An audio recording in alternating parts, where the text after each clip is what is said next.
नमस्कार. माझा आवाज सर्वांच्यापर्यंत पोहोचतोय का?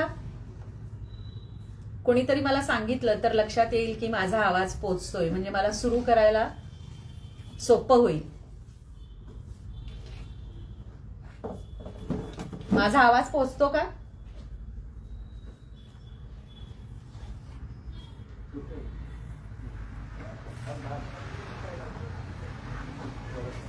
असं गृहीत धरते की माझा आवाज आपल्या सर्वांच्यापर्यंत पोहोचतोय. सर्वांना जय भीम, जय शिवराय. सर्वप्रथम AISFच्या संघर्षशील कार्यकर्त्यांनाच मला अभिनंदन करायचं आहे. ते अशासाठी की अमरावती विद्यापीठामध्ये त्यांनी ते 50 दिवस या पुस्तकाचं जो लढा दिला, या पुस्तकासाठी जो लढा दिला आणि तो यशस्वी पार पाडला, त्याबद्दल सर्व AISFच्या संघर्षशील कार्यकर्त्यांचं मनपूर्वक अभिनंदन.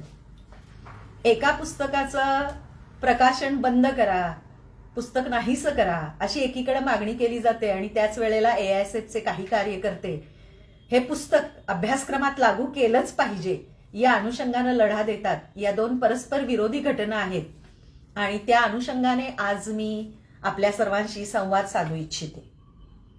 गेले 10-15 दिवसापासून आपण संपूर्ण महाराष्ट्रात बघतो की धर्मांध आणि जातीयवादी, मनुवादी जे राजकारणी आहेत ते जाणीवपूर्वक हे धर्मांधी वातावरण पेटतं राहावं या अनुषंगाने अनेक गोष्टी करताना दिसतात. ते असं का करत असावेत, यामागचं ऐतिहासिक सत्य जाणून घ्यावं यासाठी आपल्या तरुण मित्रमैत्रिणींनी हा प्रबोधनाचा कार्यक्रम आयोजित केला. त्याबद्दल सर्वांचे पुन्हा एकदा मनपूर्वक अभिनंदन.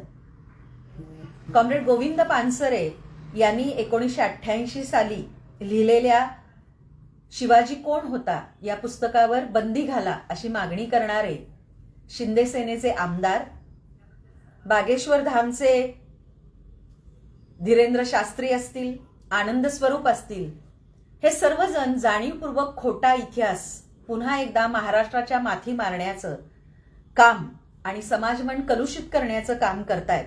अशा काळात आपण जनमानसासमोर खरा इतिहास आणण्यासाठी प्रबोधनाचं जे हत्यार उपसलेलं आहे तेही सर्वांसाठी अभिनंदनीय आहे, एक चांगली गोष्ट आहे असं चळवळीतली कार्यकर्ती म्हणून मला स्वतःला वाटतं. 1988 साली जरी कॉम्रेड गोविंद पानसरेंनी शिवाजी कोण होता हे पुस्तक लिहिलं असेल तरी त्याही अगोदर ते या विषयावरती वेळोवेळी अनेक ठिकाणी व्याख्यानं देत होते, वेगवेगळ्या संघटनांच्या माध्यमातून व्याख्यानं देत होते. यामागचं नेमकं कारण काय? कारण तो काळ असा होता की त्या काळामध्ये तरुणांना चुकीचा शिवाजी महाराज सांगितले जायचे. छत्रपती शिवरायांच्याबद्दल चुकीचा इतिहास, चुकीची माहिती लोकांपर्यंत पोहोचवली जायची, जाणीवपूर्वक तरुणांपर्यंत पोहोचवली जायची. आपली सत्ता टिकावी, आपलं संघटन टिकावं, आपला राजकारणाचा आणि वैचारिक हेतू जो कलुषित आहे तो समाजमनापर्यंत पोहोचवण्यासाठी जाणीवपूर्वक चुकीचा इतिहास, शिवाजी महाराजांचा चुकीचा इतिहास तरुणांपर्यंत पोचवून त्यांची माथी भडकवण्याचं काम सातत्यानं या काही धर्मांध, जातीयवादी, मनुवादी संघटना करत होत्या. अशा काळामध्ये खरं तर कॉम्रेड गोविंद पानसरे व्याख्यानही देत होते आणि त्यानंतर त्या व्याख्यानाचं त्यांनी शिवाजी कोण होता या नावाचं पुस्तक केलं, जे त्यांनी आपल्या या पुस्तकाच्या सुरुवातीला लेखकाच्या मनोगतामध्येही मांडलेलं आहे. काही दिवसापूर्वी मला एका शिक्षक असं म्हणाले आणि जे मला अधिक भावलं किंवा पटलं, ते असं म्हणाले की शिवाजी कोण होता या पुस्तकानं काय दिलं? खरा इतिहास तर लोकांपर्यंत पोहोचवलाच, खरे शिवाजी महाराज लोकांपर्यंत पोहोचवले, ही गोष्ट केलीच, पण त्याचबरोबर अजून एक गोष्ट केली की अनेक तरुणांना त्यांनी दंगलखोर होण्यापासून वाचवलं. कारण त्या काळात या ज्या जातीयवादी धर्मांध संघटना होत्या त्या आपल्या राजकीय हेतूसाठी जाणीवपूर्वक तरुणांची माथी भडकवत होते, तरुणांना चुकीचा शिवाजी महाराज सांगत होते आणि त्याचा परिणाम म्हणून तरुणांमध्ये असणारी जी ऊर्जा आहे, तरुणांमध्ये असणारा जो उत्साह आहे, त्याचा वापर करून तरुणांची माथी भडकवणं आणि समाजामध्ये दंगली घडवून आणणं आणि मग त्या दंगलींचा आपल्या राजकीय हेतूसाठी फायदा उपसणं, अशा पद्धतीनं ही सगळी वाटचाल चाललेली होती. आणि अशा काळात जेव्हा कॉम्रेड गोविंद पानसरेंनी शिवाजी कोण होता हे पुस्तक लिहिलं त्या वाचनानं अनेक तरुण मुलं दंगलखोर होण्यापासून वाचले, ही गोष्ट खरीच आहे. ही गोष्ट कुणी मांडली आहे? एक शिक्षक ज्यांचं नाव आहे श्याम मुळे, आणि हेही बुलढाण्यातलेच आहेत. सगळ्यात वैशिष्ट्य या गोष्टीचं आहे. आज आपण शिवाजी महाराजांच्या संदर्भात कोणते गैरसमज जाणीवपूर्वक पसरवले गेलेत आणि ज्या गैरसमजामध्ये आजही अनेक तरुण किंवा अनेक समाजामधले घटक आजही तो इतिहास खरा इतिहास म्हणून समजला जातो, तशी मांडणी केली जाते, या अनुषंगानं बोलणार आहे. तत्पूर्वी मला अजून एक गोष्ट आपल्या सर्वांच्या लक्षात आणायची आहे, जी आज मी सकाळी माझ्या वाचनात आली. झी 24 तासचे एक माजी पत्रकार आहेत, मला वाटतं त्यांचं नाव अजित पाटील असं आहे. त्यांनी ही पोस्ट लिहिली आहे. सध्या रितेश देशमुख यांचा जो राजा शिवाजी नावाचा चित्रपट सुरू आहे, या चित्रपट बघायला गेल्यानंतर या चित्रपटात चुकीचा इतिहास दाखवून शिवाजी महाराजांची प्रतिमा एका वेगळ्या दिशेकडे नेण्याचा प्रयत्न केलाय. या अनुषंगाने त्यांनी जवळपास 19 असे मुद्दे लिहून काढलेत आणि या 19 मुद्द्यांना स्पर्श करून त्यांनी दाखवून दिले की या सिनेमामध्ये जाणीवपूर्वक शिवाजी महाराजांचा चुकीचा इतिहास आजही समाजासमोर आणण्याचा प्रयत्न केला जातोय. मला असं वाटतंय की अशा काळामध्ये आपण शिवाजी महाराजांच्या विषयीचे गैरसमज काय आहेत आणि त्यामागचं खरं सत्य काय आहे किंवा खरा इतिहास काय आहे तो समजून घेणं आपल्या सर्वांच्या दृष्टीनं एक महत्वाची गोष्ट आहे. महाराजांच्या विषयी पहिला गैरसमज कोणता आहे जो जाणीवपूर्वक पसरवला जातो? महाराज धर्मद्वेष्टे होते किंवा मुस्लिमांच्या विरोधात होते असं जाणीवपूर्वक पसरवलं गेलेलं आहे. यामागचा खरा इतिहास काय आहे तो समजून घेणं जास्त गरजेचं आहे. शिवाजी महाराज हे स्वतः धार्मिक होते, धर्मश्रद्ध होतेच, धर्मावर त्यांची श्रद्धा होती. ते स्वतः हिंदू होते आणि त्यामुळे त्यांना हिंदू धर्माचा अभिमानही होता. पण त्यांचा हिंदू धर्माचा अभिमान हा इतर धर्मीयांच्या द्वेषावर आधारलेला नव्हता किंवा मुसलमानांचा द्वेष केला तरच आपल्याला श्रेष्ठ हिंदू बनता येतं असं त्यांना कधीही वाटलं नाही.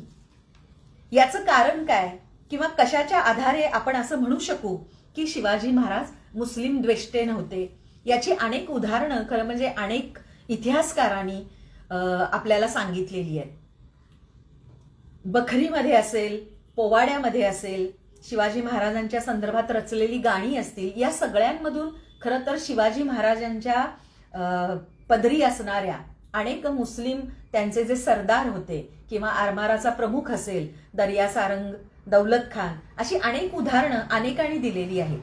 पण त्या व्यतिरिक्तही काही उदाहरणं आपल्याला माहिती असायला हवी. जेव्हा लोक आपल्याला असं म्हणतात शिवाजी महाराज मुस्लिम द्वेष्टे होते असं सांगतात, तेव्हा मला असं वाटतंय की आपण AISFच्या कार्यकर्त्यांनी किंबहुना शिवाजी महाराजांवर प्रेम करणाऱ्या प्रत्येकानं इतिहासाशी इमान राखून खरा इतिहास काय आहे तो जनतेसमोर मांडणं अधिक गरजेचं आहे. याचं एक कारण असं आहे, औरंगजेबानी जेव्हा जनतेवर जिझिया कर बसवला तेव्हा शिवाजी महाराजांनी फारशी भाषेमध्ये औरंगजेबाला एक पत्र पाठवलं होतं.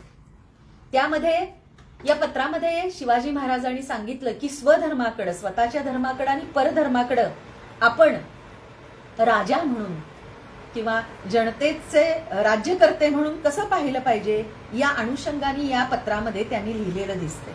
काय लिहिलंय ते असं म्हणतायत की कुराण हा जो धर्मग्रंथ आहे हा प्रत्यक्ष ईश्वराची वाणी आहे.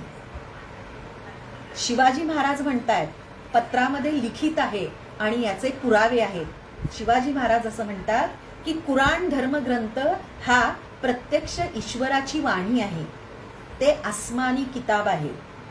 त्यात ईश्वराला जगाचा ईश्वर म्हटलंय, मुसलमानांचा ईश्वर असं म्हटलेलं नाही. कारण हिंदू आणि मुस्लिम हे दोघेही ईश्वरापाशी एक रंग आहेत. मुसलमान लोक मशिदीत बांग देतात, ती ईश्वराचीच स्तुती असते. हिंदू लोक देवळात घंटा वाजवतात, तीही ईश्वराचीच स्तुती असते. म्हणून जाती धर्माच्या नावावर जुलूम करणे म्हणजे ईश्वराशी वैरत्व घेणे आहे. या पद्धतीची मांडणी आपल्या पत्रामध्ये शिवाजी महाराज लिहितात, ज्याचा आज पुरावा मिळाला जातो, याच्यावरून आपल्या लक्षात येतं की शिवाजी महाराज हे मुस्लिम द्वेष्टे नव्हते. धर्माचा, मुस्लिम इतर धर्माचा किंबहुना मुस्लिम धर्माचाही ते द्वेष करत नव्हते. शिवाजी महाराज स्वतः हिंदू होते, पण म्हणून राजा म्हणून त्यांनी आपल्या राज्यात प्रजेच्या धर्मावरून भेदभाव केलेला नाहीये. हिंदूंना एक वागणूक आणि मुसलमानांना वेगळी वागणूक असं त्यांनी केलेलं नाहीये. मुसलमान वेगळ्या धर्माचे म्हणून पक्षपातीपणे त्यांना वागवलेलं दिसत नाही. ही गोष्ट जशी हिंदूंनी लक्षात घ्यायला पाहिजे, तशीच मुसलमानांनी सुद्धा लक्षात घेणं जास्त गरजेचं आहे. मुस्लिम धर्माबद्दल शिवाजी महाराजांची सहिष्णुता अनेक इतिहासकारांनी नोंदवून ठेवलेली आहे. खाफी खान या मुस्लिम इतिहासकारांनी नोंदवून ठेवलेला उतारा आपल्याला शिवाजी महाराज नेमके मुस्लिम धर्माच्या संदर्भात, कुराणासंदर्भात त्यांची मतं काय होती हे सगळं आपल्याला या उतार्यातून लक्षात येतं. काय आहे हा नेमका उतारा? या उतार्यामध्ये शिवाजी महाराजांनी सैन्यासाठी केलेले जे सक्त नियम आहेत, त्या नियमाचं लेखीकरण खाफी खान यांनी जाणीवपूर्वक केलेलं दिसतंय. ते असं म्हणतायत, म्हणजे शिवाजी महाराज सैन्यासाठी जो नियम केलाय त्या नियमामध्ये ते असं सांगतात, सैनिक ज्या ज्या ठिकाणी लूट करण्यास जातील तिथे मशिदीला, कुराणाला आणि स्त्रियांना कोणतीही तोशिष म्हणजे त्रास देता कामा नये. कुराण जर सापडलेच तर त्याच्याविषयी पूज्यभाव दाखवून तो एखाद्या मुस्लिम सैनिकाकडे द्यावा. हिंदू किंवा मुस्लिम स्त्री जर हाती लागली तर तिचे रक्षण करावे. नातलग किंवा जवळचे कुणी सुटका करण्यासाठी येत नाही तोपर्यंत तिचा नीटपणाने सांभाळ करावा, असं आपल्या सैन्याला नियम केलेले आहेत. शिवाजी महाराज किती जाणीवपूर्वक एखादी गोष्ट करत होते.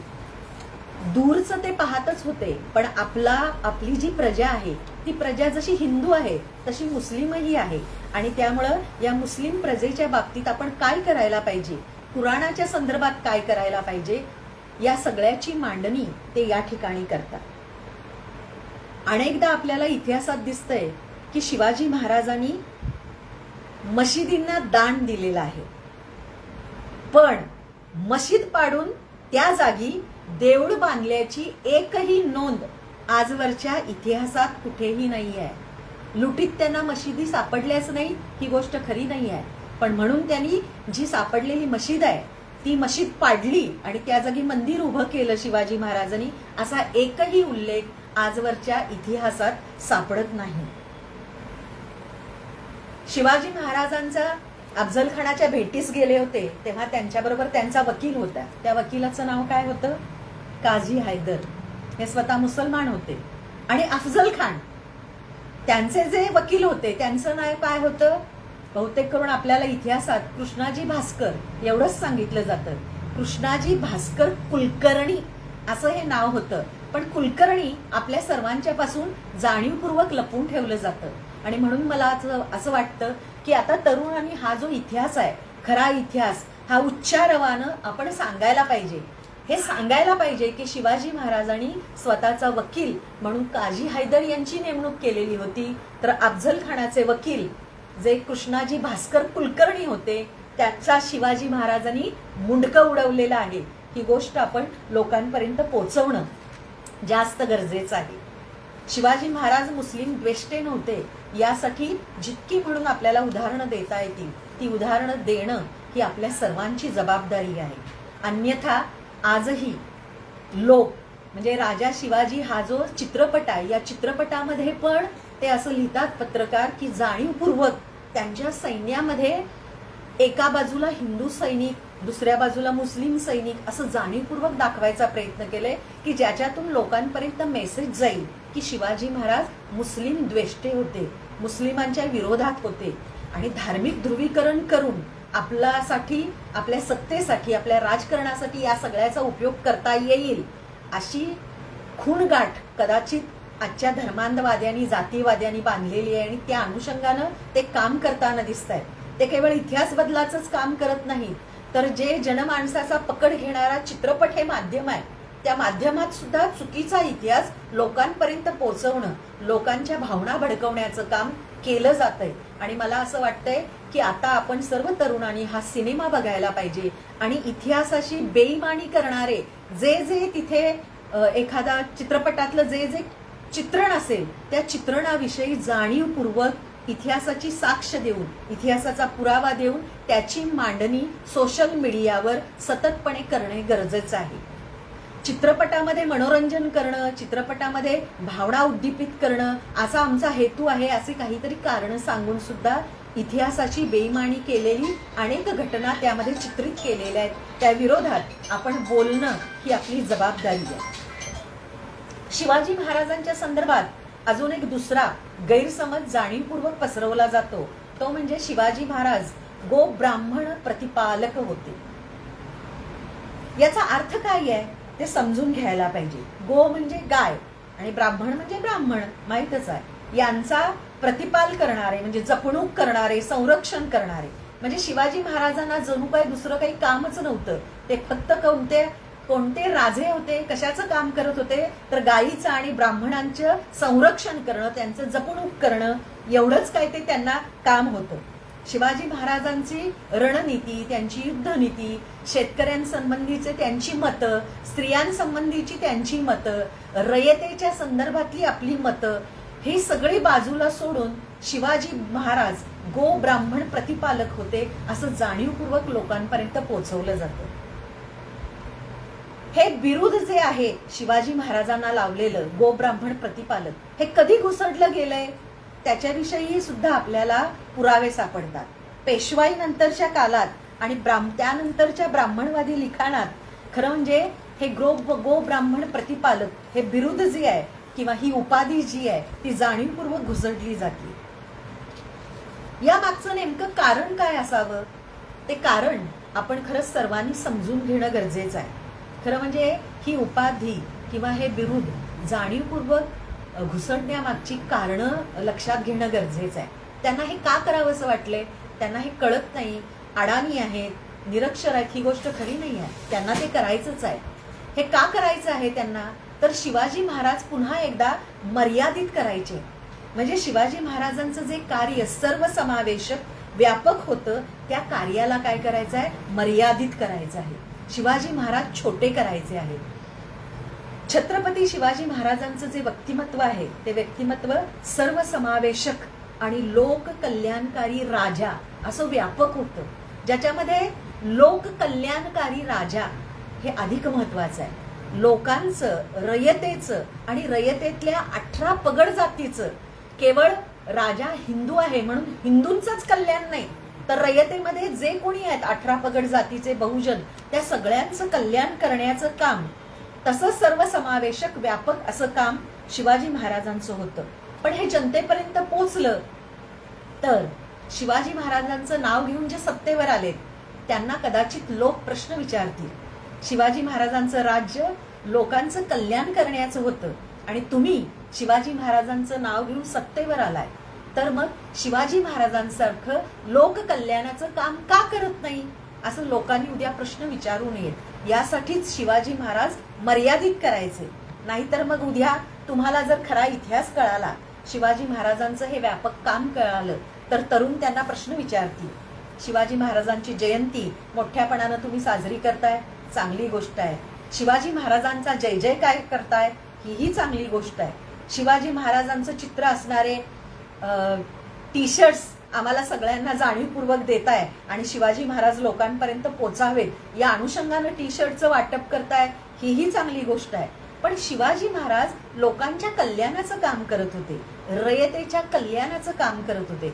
आज मात्र जी जनता आहे, आज जी रयत आहे, तिच्या कल्याणाचं कोणतंच काम केलं जात नाहीये। आज जी जनता आहे ती जनता महागाईला तोंड देतीये, त्यासाठी तुम्ही काय करताय? आज अनेक जण बेरोजगार आहेत, या बेरोजगारांच्यासाठी तुमच्याकडे काय आहे, कोणती धोरणं आहेत? आजचं शिक्षण महाग झालेलं आहे, लोकांना शिक्षण घेता येत नाहीये, तरुणांना शिक्षण मिळत नाही आहे. पूर्वी खरं तर जातीमुळे शिक्षण मिळत नव्हतं आणि आता वर्णामुळे शिक्षण मिळेना झाले, म्हणजे वर्गामुळे शिक्षण मिळेना झाले. श्रीमंतासाठीचं एक वेगळं शिक्षण आणि गरिबांसाठीचं एक वेगळं शिक्षण, अशी द्विवर्ग शिक्षण व्यवस्था झाली आहे. याचं काय, असे प्रश्न तुम्ही विचारूच नाहीयेत. आणि म्हणून शिवाजी महाराजांचं राज्य मर्यादित, लोककल्याणकारी, सर्वसमावेशक होतं. या पद्धतीचं लोकांपर्यंत, जनतेपर्यंत जाऊ नये यासाठी जाणीवपूर्वक ही उपाधी, हे बिरुद शिवाजी महाराजांना लावलं जातं आणि पुन्हा पुन्हा पुन्हा पुन्हा सांगितलं जातं की शिवाजी महाराज गो ब्राह्मण प्रतिपालक होते. आणि तीच गोष्ट, एखादी गोष्ट पुन्हा पुन्हा सातत्यानं जेव्हा सांगितली जाते, चुकीची, खोटी, पण पुन्हा पुन्हा सांगत राहिली की ती कालांतराने खरी वाटायला लागती, की त्यामागची खरी मेख आहे आणि ते आपण समजून घेणं गरजेचं आहे. गो ब्राह्मण प्रतिपालक केलं की मग शिवाजी महाराजांच्या युद्धनीती संबंधी त्यांनी जे गणिमिकावा केला, ती जी रणनीती आखली संघर्षाची, लढाईची, त्या संबंधी बोलायचं नाही. रयतेसंबंधी बोलायचं नाही. शेतकऱ्यांसंबंधी शिवाजी महाराजांनी त्या काळात घेतलेली जी धोरणं आहेत त्या धोरणांविषयी बोलायचं नाहीये. शेतसाऱ्याच्या विषयी, दुष्काळ पडला तर शेतकऱ्यांना शेतसारा देता येईल का देता येणार नाही, या संदर्भात सुद्धा शिवाजी महाराज स्वतः राजे असताना तो विचार केला आणि आपल्या सरदारांना तसे नियम घालून दिले, तशा अटी घालून दिल्या. स्त्रियांच्या संदर्भातली धोरणं शिवाजी महाराजांची आहेत, ही जनतेपर्यंत पोहोचूच नयेत यासाठी शिवाजी महाराजांना मर्यादित करायचं. गो ब्राह्मण प्रतिपालक एवढं केलं की मग जनता या संदर्भात प्रश्न विचारणार नाही. आज आपण बघतोय की वर्तमानपत्राचं सकाळी पान उघडलं की स्त्रियांवर होणारे अत्याचार, भयानक अत्याचार सातत्यानं बघतोय. ज्यांच्या राज्यामध्ये बेटी बचाव बेटी पढाओ अशी घोषणा देत हे सत्तेवर आलेले आहेत, त्यांच्याच राज्यात आज बेटीची अवस्था काय आहे याविषयी ते बोलताना दिसत नाहीये. त्या संदर्भात तुमच्याकडे काय धोरणं आहेत? असं घडू नये व्यवस्थेमध्ये, म्हणून या व्यवस्थेमध्ये काय धोरणं घ्यायला पाहिजेत, राजकारणी, सत्ताधारी त्याविषयी बोलताना दिसत नाही. उलट शिवाजी महाराजांचं स्त्रियांच्या विषयीचं धोरण काय होतं या संदर्भातली माहिती आपल्याला असायला पाहिजे. खर तर कल्याणच्या सुभेदारांची लूट जेव्हा होत होती तेव्हा शिवाजी महाराजांचे सरदार सगळी लूट आणत होते, त्यामध्ये सगळ्याच गोष्टी होत्या. अशाच लुटीमध्ये जेव्हा कल्याणच्या सुभेदाराची सून मिळाली तेव्हा त्यावेळेला त्या सरदाराला असं वाटलं की इतकी देखणी बाई आहे, ही देखणी बाई जर आपण शिवाजी महाराजांच्याकडे नजराणं म्हणून सुपूर्त केली तर आपले राजे जे आहेत ते राजे काय होतील, आपल्यावरती खुश होतील.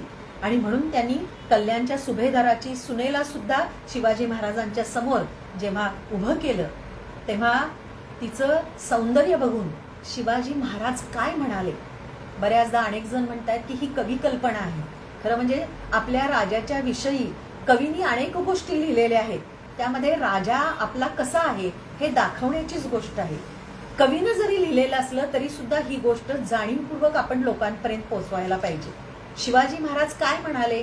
शिवाजी महाराज त्या स्त्रीला बघितल्यानंतर असं म्हणाले, अशीच आमची आई सुंदर असती, आम्हीही सुंदर झालो असतो. खरं म्हणजे मला स्वतःला प्रश्न असा पडतो, आपण जेव्हा शिवाजी महाराजांचं फोटो बघतो तेव्हा शिवाजी महाराजांचं धारदार नाक, शिवाजी महाराजांची एकंदरीत चेहरेपट्टी बघितली तर त्यावरचा रुबाब बघितल्यावरती लक्षात येतं की शिवाजी महाराज स्वतःच खूप सुंदर होते, पण तरी सुद्धा स्वतः परस्त्री जी सुंदर आहे तिला बघितल्यानंतर ते असं म्हणतात, माझी आई ही इतकी सुंदर असती तर मीही इतका सुंदर झालो असतो. सुंदर परस्त्रीकडे बघून एखादा राजा या पद्धतीनं उद्गार काढतो, हेच त्या राजेचं मोठेपण आहे. राजा स्त्रियांसंबंधी काय विचार करतो हे एका उदाहरणानं कळतंय. आज मात्र काय घडलं जातंय, स्त्रीकडं आजही केवळ आणि केवळ उपभोगाची वस्तू म्हणूनच पाहिलं जाते. त्या संदर्भात सत्ताधाऱ्यांनी स्त्रियांच्या संरक्षणासाठी कोणत्या उपाययोजना आखलेल्या आहेत, स्त्रियांच्या सुरक्षिततेसाठी जी धोरणं राबवायची आहेत सत्ताधारी म्हणून, लोककल्याणकारी राज्य म्हणून, ती केली जात आहेत का? मला असं वाटतंय की या सगळ्याचं उत्तर नाही असं आहे.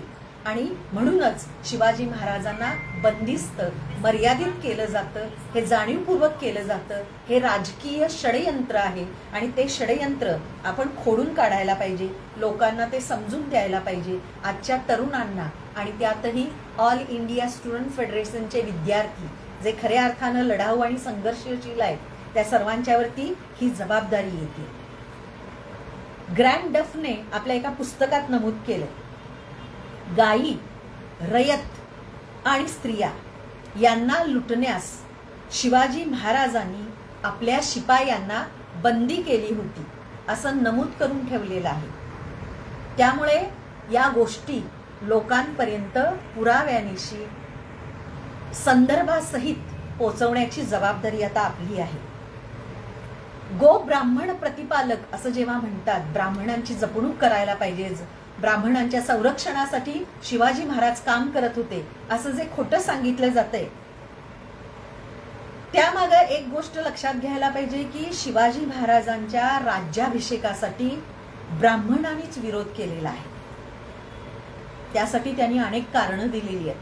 त्यातलं एक कारण काय आहे ते असं सांगतायत, शिवाजी महाराजांना राज्याभिषेक करता कामा नये. यामागचं कारण काय आहे ते असं सांगतात की चातुर्वर्ण्याच्या रचनेनुसार आणि हिंदू धर्मशास्त्रानुसार राजा होण्याचा अधिकार फक्त आणि फक्त ब्राह्मणांना आणि क्षत्रियांनाच आहे.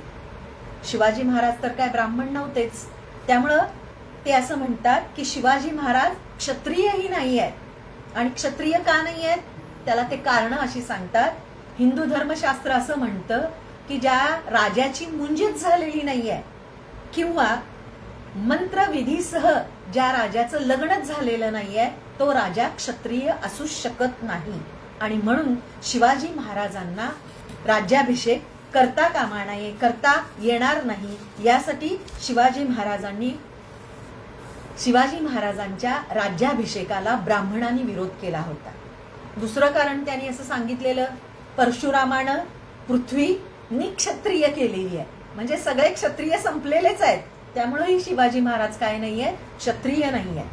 अजून एक कारण ते सांगतायत, नंदातम क्षत्रिय कुलम म्हणजे काय तर नंद राजाचा अंत झाला आणि त्याच वेळेला क्षत्रिय कुळाचा अंत झाला.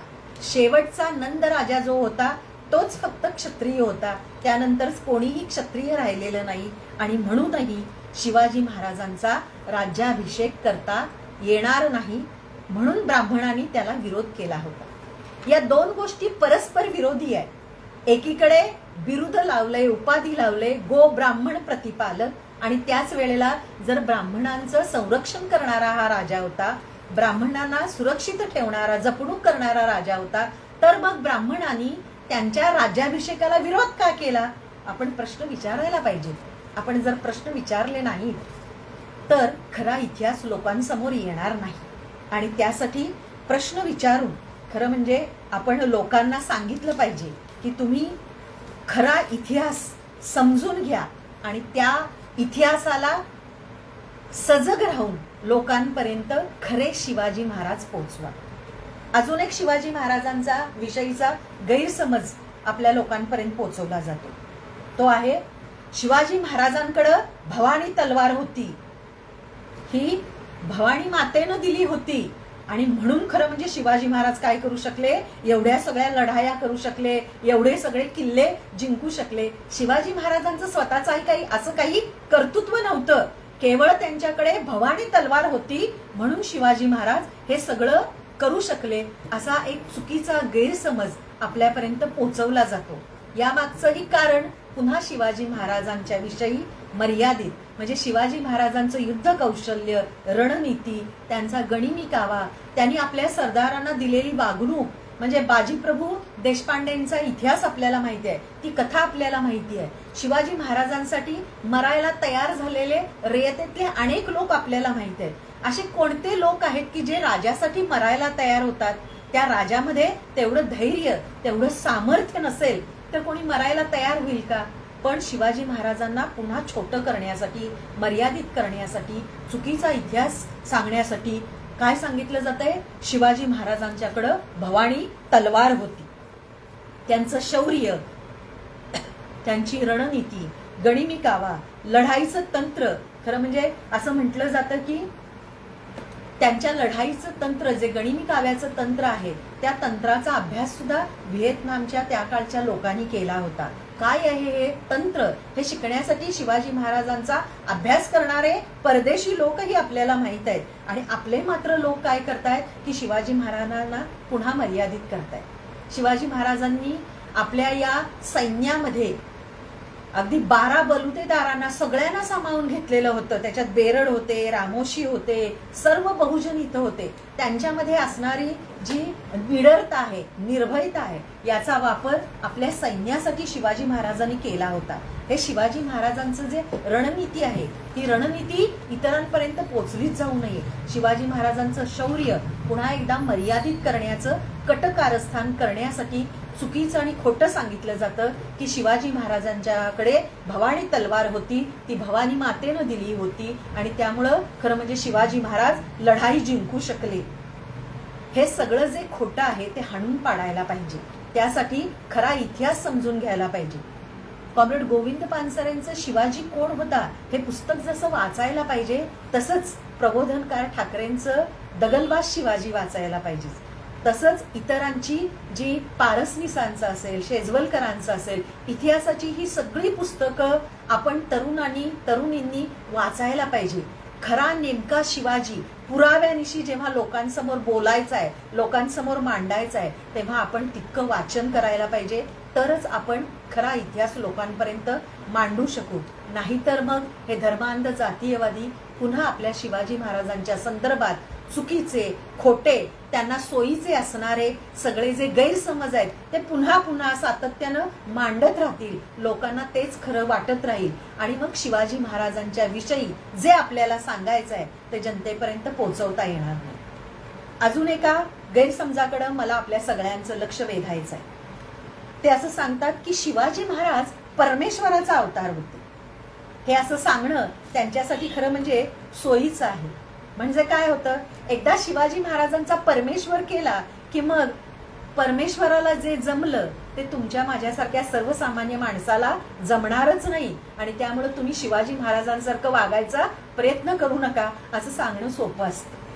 खरं म्हणजे अंधभक्त असं आपण गेल्या अनेक वर्षांपासून शब्द वापरतोय आणि अंधभक्ताची व्याख्या आपल्या सगळ्यांना माहित आहे. कॉम्रेड गोविंद पानसरे असं म्हणायचे की शिवाजी महाराजांचे भक्त होऊ नका तर अनुयायी व्हा. मग भक्त आणि अनुयायी यामध्ये नेमका फरक काय आहे? तर भक्त होणं ही अतिशय सोपी गोष्ट आहे. भक्ताला काय करावं लागतं, जेव्हा शिवाजी महाराजांची जयंती येते तेव्हा शिवाजी महाराजांचा मोठा फोटो लावायचा, त्याला एक मोठा हार घालायचा आणि मग बेंबीच्या देठापासून शिवाजी महाराजांचा जय जयकार करायचा. हे करायला पाहिजे का करायला नको? हे करायला पाहिजेच. पण मग काय होतं, प्रतिमेचं पूजन आणि विचारांचं दफन होतं. म्हणजे प्रतिमेचं पूजन करत राहायचं पण शिवाजी महाराजांनी जे विचार सांगितलेत त्या विचाराचं मात्र काय करायचं, दफन. ते विचार स्वतः अस्तित्वात आणायचे नाही. यासाठी भक्त होणं सोपं असतं आणि म्हणून कॉम्रेड पानसरे असं म्हणायचे की शिवाजी महाराजांचे भक्त बनू नका तर अनुयायी व्हा. अनुयायाला काय करावं लागतं, जयंती जेव्हा येते तेव्हा फोटोला हार घालणं, जय जयकार करणं हे गरजेचंच आहे. पण त्याचबरोबर शिवाजी महाराजांनी जे विचार सांगितलेले आहेत त्या विचारातले जे विचार आपल्याला आत्मसात करता येणं शक्य आहे ते विचार आत्मसात करून आपण शिवाजी महाराजांसारखं वागण्याची जबाबदारी येते. परस्त्रीकडे कसं बघावं हे जर शिवाजी महाराजांनी उदाहरणासह आपल्याला घालून दिलं असेल तर शिवाजी महाराजांचा जय जयकार करणाऱ्या प्रत्येकावर ही जबाबदारी येते की समाजातल्या परस्त्रीकडे तुम्ही त्याच नजरेनं बघायला पाहिजे. पण मग नुसते भक्त झालं की ही जबाबदारी येत नाही. अनुयायी झालं तर मात्र ही जबाबदारी तुमच्यावर येते. अनुयायी झालं की शिवाजी महाराजांनी रयतेच्या भाजीच्या देठालाही हात लावू नका. खरं म्हणजे विचार करायला पाहिजे आपण, भाजीचा देठ तो काय, खरं म्हणजे फेकून द्यायचा असतो. त्या देठाचा काहीच उपयोग नाही आहे. पण तरी सुद्धा शिवाजी महाराज असं म्हणतात, रयतेच्या भाजीच्या देठाला सुद्धा तुम्ही हात लावता कामा नये. एवढी काळजी रयतेचे घेणारे शिवाजी महाराज होते. मग शिवाजी महाराजांचे अनुयायी व्हायचं असेल, शिवाजी महाराजांचा जय जयकार करायचा असेल तर तुमच्यावर ही जबाबदारी येते की रयतेची लूट तुम्ही करता कामा नये. रयतेच्या भल्यासाठी, लोकांच्या कल्याणासाठी जे योग्य आहे ते योग्य तुम्ही करायला पाहिजे. आज राजेशाही नाही आहे, आज लोकशाही आहे. म्हणजे सत्ताधारी आहे जे सत्ताधारी शिवाजी महाराजांचं नाव घेऊन सत्तेवर आलेले आहेत, जे आजही शिवाजी महाराजांचा वापर स्वतःची सत्ता टिकवण्यासाठी धार्मिक ध्रुवीकरण करून एकत्रित करण्यासाठी करतात. म्हणूनच शिवाजी महाराजांची मुस्लिम द्वेष्टा अशी प्रतिमा रंगवण्याचं ते काम करतायत की जेणेकरून आपण धार्मिक ध्रुवीकरण करू आणि एकगठ्ठा मतदान आपल्याला मिळेल.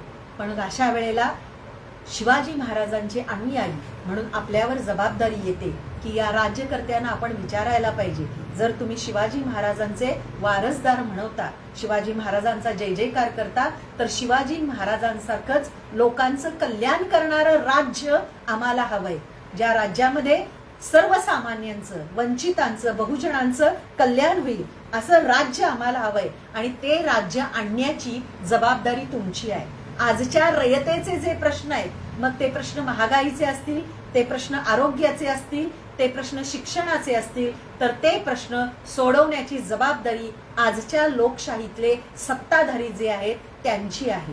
आणि त्यांना हे प्रश्न आपण विचारणं गरजेचं आहे. आपण हे प्रश्न खरं म्हणजे त्यांना विचारूच नयेत. यासाठी जाणीवपूर्वक शिवाजी महाराजांच्या संदर्भातले गैरसमज पसरवण्याचं काम, आणि हे पसरवण्यासाठी ते जसा इतिहास बदलताय तसे आता गाणी बदलायला लागलेले आहेत, आरती करायला लागलेले आहेत. शिवाजी महाराजांचं दैवतीकरण खूप सोपं आहे. एकदा शिवाजी महाराजांची आरती केली की मग तुम्हाला सर्टिफिकेट मिळतं की हे शिवाजी महाराजांचे काय आहेत, भक्त आहेत, शिवाजी महाराजांच्या वरती यांचा बराच प्रचंड गाढा काय आहे, विश्वास आहे, असं एकदा म्हटलं की मग सोपं होतं. पण खरा मुद्दा असा आहे की शिवाजी महाराजांचं प्रतिमा पूजन कराच, पण त्यांचे विचार आत्मसात करण्यासाठी.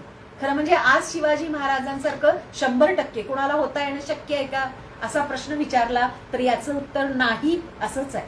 100% शिवाजी महाराज कुणालाच होता येणार नाहीये, पण किमान 4%, 10%, 15% शिवाजी महाराज आपल्याला होता येणं शक्य आहे. म्हणजे काय, जे शिवाजी महाराजांनी विचार आपल्याला सांगितले, खरं म्हणजे नुसते विचार मांडून थांबलेले नाही आहेत शिवाजी महाराज, त्यांनी प्रत्यक्ष ते कृतीत आणलेले आहेत.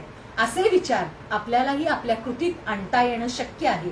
ते विचार कृतीत आणणं ही आपली जबाबदारी आहे. शिवाजी महाराजांना परमेश्वराचा अवतार करणं, शिवाजी महाराजांचं दैवतीकरण करणं, शिवाजी महाराजांचं आरती करणं आणि शिवाजी महाराजांचे मोठा पुतळा घेऊन मोठा फोटो लावून पूजा करणं, किंवा जयंतीला स्वतःच आपल्याला असं दिसतंय की अनेक तरुण मंडळांमध्ये अनेक शिवाजी महाराजांची जयंती तुम्ही करावी म्हणून आजकाल अनेक तरुण मंडळांना सत्ताधारी पक्ष जे आहेत ते पैसे पुरवताना दिसत आहेत, त्यांना टी शर्ट देताना दिसत आहेत, त्यांना मोठा पुतळा देताना दिसत आहेत.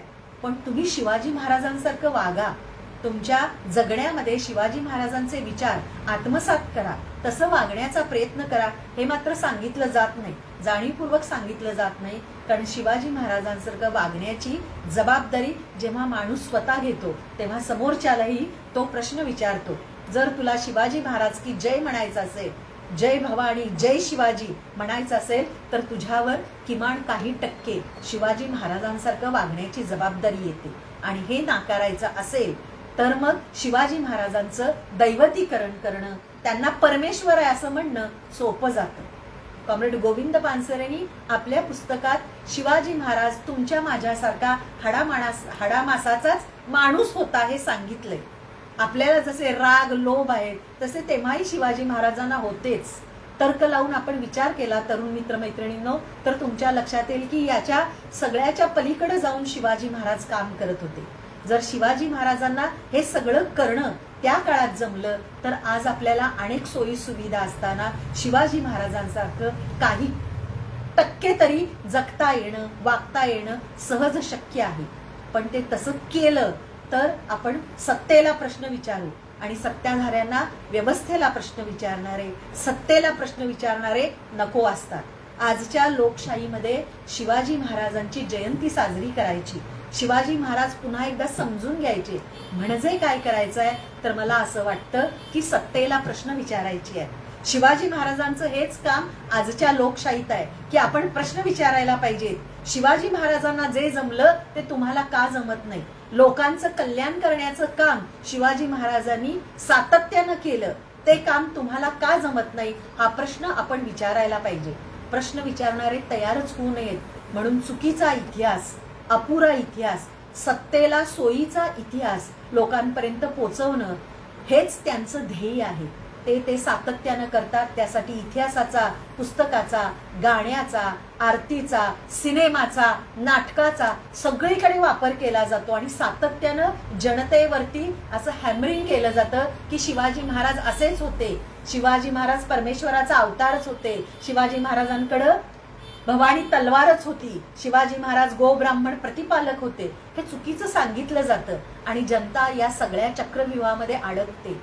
हा सगळा खरं म्हणजे शिवाजी महाराजांचं नाव हे सांस्कृतिक अस्मितेशी जोडलं गेलेलं आहे. आपल्या सगळ्यांनाच शिवाजी महाराज असं इतर कुणीही जरी म्हटलं तरी जय अगदी बेंबीच्या देठापासून येतं.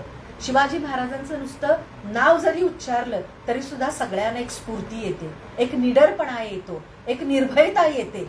हे सगळं आपल्या सांस्कृतिक अस्मितेशी जोडलेलं आहे. त्याचाच फायदा सत्ताधारी घेताना दिसत आहे. आणि म्हणून तुम्ही सर्वजण AISFचे कार्यकर्ते जे भगतसिंगाचे वारसदार आहात, जे संघर्ष करतात सातत्यानं, तुम्हा सगळ्यांच्यावरती जबाबदारी आहे.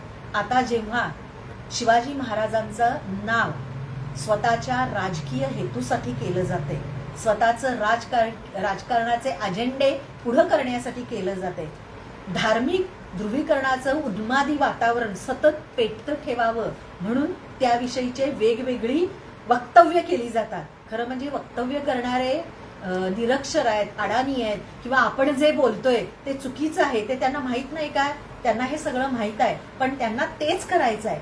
कारण समाजामध्ये धार्मिक उन्मादी वातावरण सारखं पेटतं राहिलं तर माणसं आपल्या प्रश्नांपासून त्या बाजूला वळले जातील आणि म्हणून मूर्खासारखी बेताल वक्तव्य हे करताना दिसत आहेत. या सगळ्यांचा निषेध तर केलाच पाहिजे, पण त्याचबरोबर सत्तेला आणि व्यवस्थेला प्रश्न विचारायला पाहिजेत की खरा इतिहास का मांडत नाहीये, खरा इतिहास लोकांपर्यंत का पोचवत नाहीये.